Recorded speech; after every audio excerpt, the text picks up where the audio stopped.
Well, hello, welcome back to my channel. Thank you so much for coming back.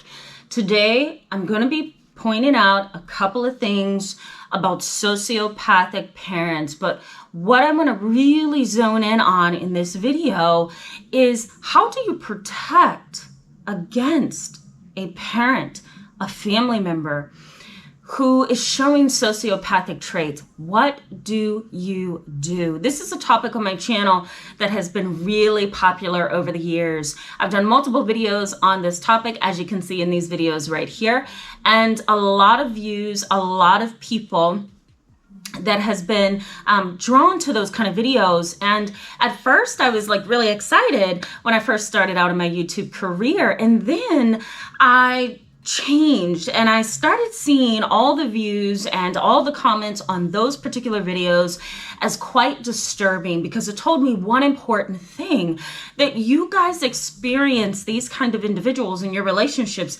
way more than I thought, and way more than I'm sure you thought. So in today's video, I want to highlight what are some ways to kind of protect yourself. What are some ways to kind of protect yourself against these particular videos? Now, before we jump into this video, I'm going to encourage you to hit that subscribe button and hit that thumbs up button if you like this video at the end. That way we get pushed up in the search results and it helps other people find this video. Also, let me introduce myself. My name is Tamara, and I'm an internationally and board certified trauma therapist. I'm also licensed in mental health, and I specialize in treating children, teens, and families, as well as adults who are dealing with trauma. Let's jump in. Now, before we jump into this video, you guys are probably wondering about my glasses, especially those of you who have been on this channel for quite a few years. And so, I've been getting severe migraine headaches, and I think it's just stress related, but my doctor's requiring these specs. So I apologize if there's a little bit of glare and if I look different to you. But I think the purpose of this video is not my glasses, but mainly the topic of sociopaths, but wanted to at least point that out. Now let's jump into this topic. So, if you have a family member, if you have a parent who, displays sociopathic traits, it can be really hard to find peace of mind in your life, because these kind of parents create trouble all the way around. There is nothing that they do that is of peace, that is of common sense, that considers your feelings, your thoughts, your hurts, your wounds, your trauma. These particular parents are just simply unhealthy. It's really difficult to live a life with them. Now, if you're dealing with family members like your cousins, your uncles, your aunts, grandparents, extended family on both mother and father side of the family, it can be even worse, right? To try to live a life with these particular sociopaths, especially if you have cousins who are sociopaths and you're really expecting them to be of a different breed, right? A different breed. You're really expecting them to be family oriented and engaged and welcoming and loving. And unfortunately, these particular cousins, these particular aunts and uncles and grandparents may be displaying traits such as envy, triangulation, toxicity, trauma, and I mean, exhibiting things like hypervigilance and post-traumatic stress, and really having a hard time managing their own emotions, which can spill over into your life. Okay, so that's what I mean. You may even find these individuals being really uncaring and rigid, gossiping and, spreading rumors about you that's not true, being really jealous of you as you climb in your career, as you develop your life, right? So these particular family members can really be a toxic poison in your world. So just how do you deal with these particular people in your family, your parents or your extended family? Well, let me give you 9 things that you can do, okay? The first thing that I suggest that most of my clients do, and even those who consult with me all over the world, is expect triangulation. And when you're dealing with a sociopath, you have to understand they don't have relationship skills. The only thing that they have in their favor is the appearance of relationship skills, right? So they appear as if they have relationship skills. They appear as if they are empathic, caring, understanding, and well-educated. Unfortunately, sociopaths really aren't. They are shallow. They're unable to feel emotions. And they lack the ability to put themselves in your shoes or to, understand your emotions from an intellectual and emotional position, right? Sociopaths really just, respond to you as if you're some kind of robot. They don't know how to treat you like a feeling and thinking human being. It is just not there. So expect triangulation. Triangulation is when the sociopath creates a scenario where they are the victim, you are the persecutor or the one who is creating the problem, and they're going to run to somebody else in the family and make that other person the rescuer. So let me give you an example of this. Let's say that your male cousin on your father's side has always been in competition with you and your brother growing up. Now that you guys are adults, you're having a little bit of hard luck, meaning that you're struggling financially, you're struggling relationally, and you ask to move in with your parents.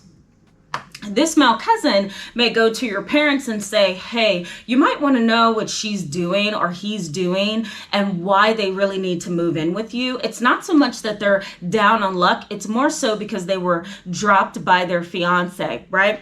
Let's say you go to your parents and say, can I move in on Friday? Your parents may start to look at you and have a bunch of question marks, and they may sit you down and say, so what's really going on? That's a triangle. Your male cousin, who has always been a problem in the family, has gone to your parents, right, and created some doubt and some feelings in them that then finds its way back to you. And now you have to try to figure out how to manage that triangle because your parents trust that male cousin. So what do you do to manage that situation, right? That is triangulation. And there are many other scenarios, right, that I can point out. But for the purposes of keeping this video short and succinct, expect triangulation, okay? The next thing is remove your emotions. The moment you try to reason with a sociopath or you try to get them to understand how you are feeling, you're losing the battle right then and there. Again, they are rigid, they are uncaring, they are unfeeling. They don't have what it takes to understand your emotions. Now, they can mimic emotions.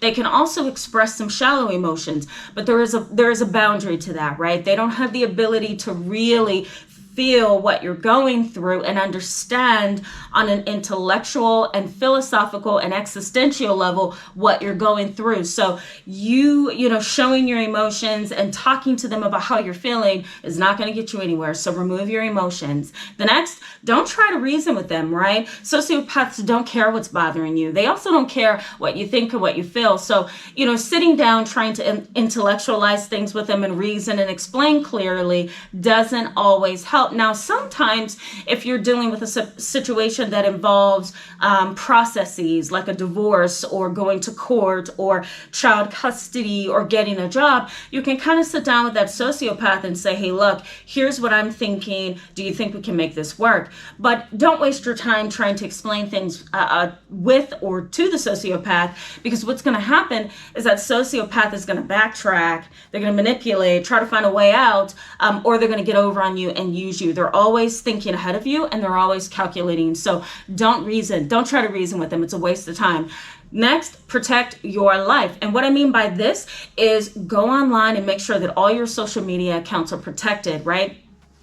Use the built-in authentication processes and the buttons, and make sure you change all your passwords and make sure your bank accounts are also secure. Make sure that your website is secure. Make sure that your camera settings are appropriate. If you have a security system, make sure that you just protect your life, right? You want to protect your heart, you want to protect your mind, you want to protect your finances and everything that you've worked for, but you also want to protect your social media. You want to protect your security system. You want to protect your vehicle, right? You want to protect your children by putting the proper legal steps in place. If you're dealing with a sociopath who was an ex-husband or an ex-boyfriend, for example, you always want to be a few steps ahead, of the sociopath, okay?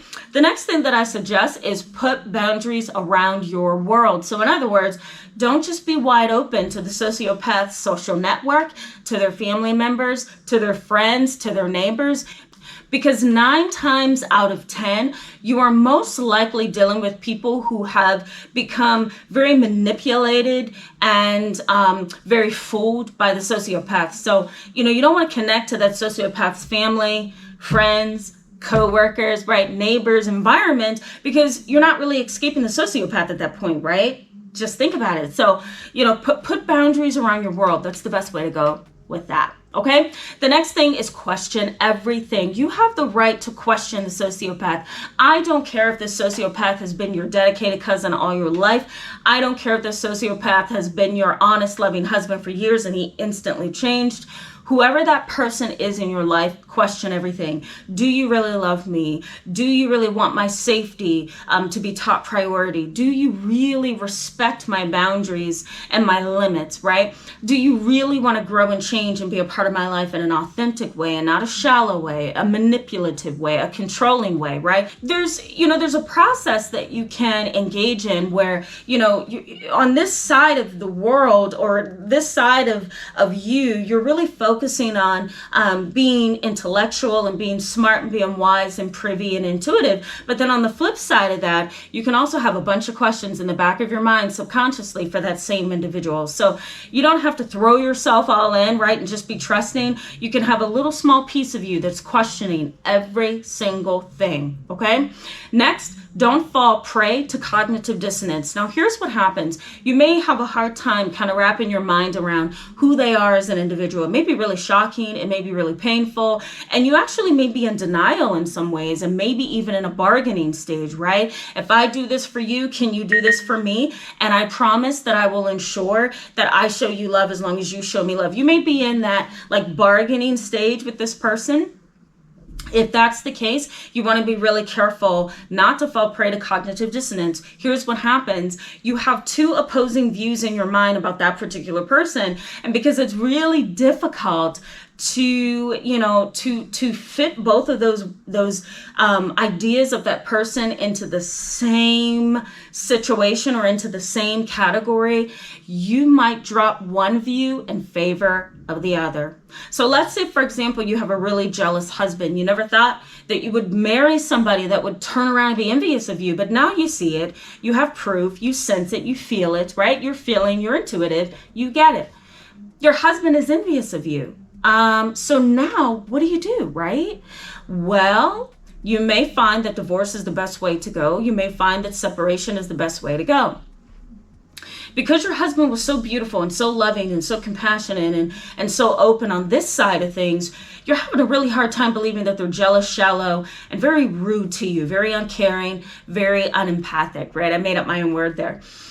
So because you can't hold those two views of your husband at the same time, you drop one in favor of the other. And if you're not careful, you may drop the true image, which is that he is envious, he is jealous, he is uncaring, right? You may drop that view in favor of the view that he's always been a loving husband. What changed, right?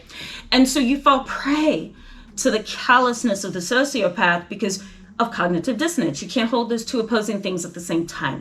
Okay. The next thing is, be aware of their anger and their quick impulses and their intermittent explosive disorder characteristics. Okay. That was a lot for me to say, but there are some sociopaths that can be diagnosed with intermittent explosive disorder, which is a impulse control disorder from the DSM-5 that really defines somebody who's angry. They get into fights all the time. They have road rage, property destruction, threats, abuse, domestic violence. All of that stuff can be under the heading of intermittent explosive disorder. So, be aware of that. Some people just don't simply have anger management issues. They clearly are sociopaths, and they clearly go through life with brute force, right? They force everything. They're aggressive. They're rude. They're uncaring. They have no empathy. So don't get caught up in the idea that, oh, he just has anger issues. No, not everybody just has anger issues. Sometimes it's as simple as they're sociopathic or a psychopath and they have anger management issues. Okay. And last but not least is tap into your intuition. Now, over the first 5 years of my career, I worked with both adult and adolescent sociopaths. And I found it really interesting that there were times that sociopath was really, really good at fooling everybody in the room. But the one thing I had in some of these positions of employment that I worked in as a psychotherapist was my intuition. I realized at a certain point that when my clinical theories didn't work, when my techniques didn't work, when my words seemed to fail, my intuition told me a lot about the sociopath, and all I needed to do was stay privy to my intuition. Okay? So I know you guys have probably heard the saying that, sociopaths are made and psychopaths are born. And I think there's a lot of proof to that. Research suggests that sociopaths are developed over time from childhood to adulthood, and psychopaths tend to have a combination of both, right? Biology, genes, and then environment. Both of those things create the psychopath. For sociopaths, they are created, okay? So I suggest that when you are trying to manage the sociopath, that you keep in mind that there's a lot of components to why they behave as they do. You don't want to get lost in the theory that, they can change. This is just because of the kind of childhood they had. That may be true, but it doesn't mean that they're going to change, because we have to keep in mind that learning, psychological learning, emotional learning, behavioral learning, right? Here's the psychological definition of learning. Those kinds of learning processes almost become foundational in who we are as people. And so we can't necessarily look for sociopaths to change, because it's almost like a behavioral trait or personality trait that is really rigid. It's hard to change it no matter what you do to change it, right? It's kind of who that person is at the core of who they are. So keep that in mind. Some people find it really hard to acknowledge that their sociopathic parents and family members may never change. But you want to keep in mind, and I'm going to post some information down in the description box for you on this topic. You want to keep this in mind, that sociopaths have a long, long road before they can recover and be who you want them to be. So this is a tough topic. Go ahead and post your comments in the comment section below, guys. Let me know if this video was helpful, and also let me know if you have dealt with this yourself. I'm coming back with another video similar to this, and I'll see you in the next video. Bye-bye.